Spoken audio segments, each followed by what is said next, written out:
Hey everybody and welcome back. Cult of the Lamb is an amazing game. There's just no other way to say it, but let me tell you about a few of the reasons I love it so much.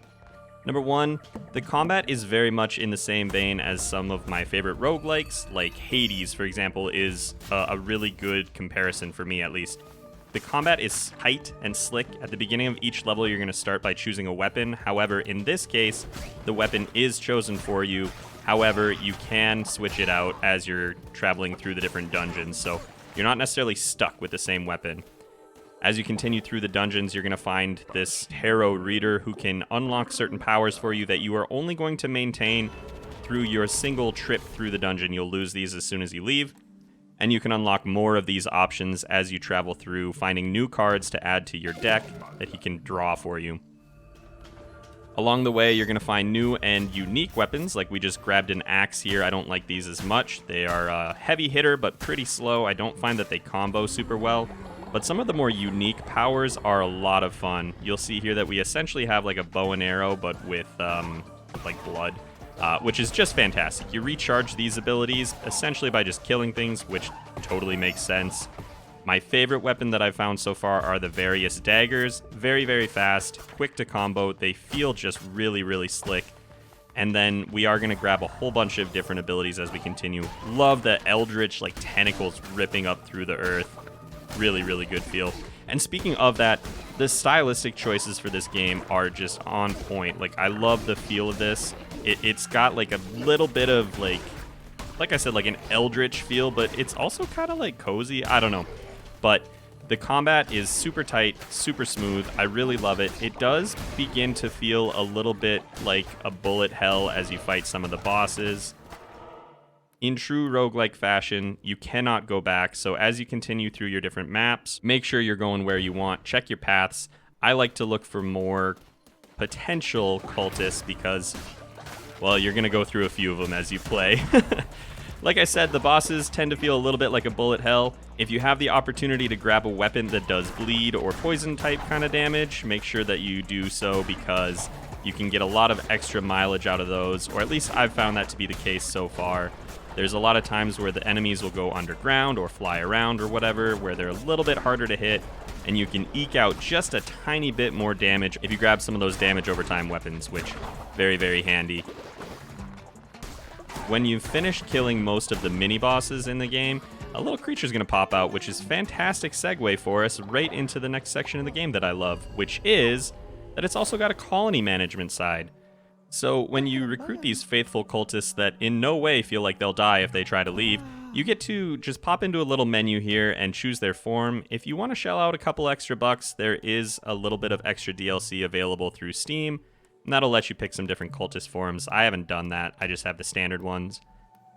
All of your cultists are going to have a few different traits that are just randomized for the different cultists. However, you'll get more traits that you can add to your entire cult. As you continue through with the gameplay, you can make some doctrines that'll change the way that people act in your cult, which can be super handy. The reason you're going to want some of these guys is not necessarily because they're going to cut down trees and break up rocks, though that is handy, but we'll get into a little bit more of what they do in a moment. One thing to keep in mind with your cultists, though, is that they are not self-sufficient in many different ways. For example, you can see I'm building a cooking fire here because I need to keep this idiot fed, otherwise he will literally just starve to death instead of eating the berries off the trees. So it's not quite as hands-off as, say, something like Rimworld where you can automate most processes. As you continue, you're going to get more tech, and I use that term lightly because they're divine inspirations, but you'll get that through the worship of your cultists towards you. So you want to make sure you pop back in every now and then, not only to keep them alive, but also to gather up all of the devotion that your cultists have generated, because that is how you're going to actually sit down and expand your cultist's home, which is a pretty important thing to do. Just like in a lot of colony management games, you're going to want to make sure that everybody has a place to sleep, a place to eat, and that there is enough resources to go around. I found early in the game that I was running out of things like gold, and especially grass, because I wanted to plant like an entire field. I don't know, just my Stardew Valley instincts kicking in, but you may want to consider rationing some things at first, or maybe just be better at the game than me. That could be an option too. Here we go, we're watering things, which is near and dear to my heart, but actually kind of sucks in this game. But Like I was saying, just make sure you come back here every once in a while. Otherwise, you're going to see, like, on the ground here, this guy just threw up, or somebody did. And I, for some reason, am stuck cleaning that up. And we'll get into that a little bit more later as well.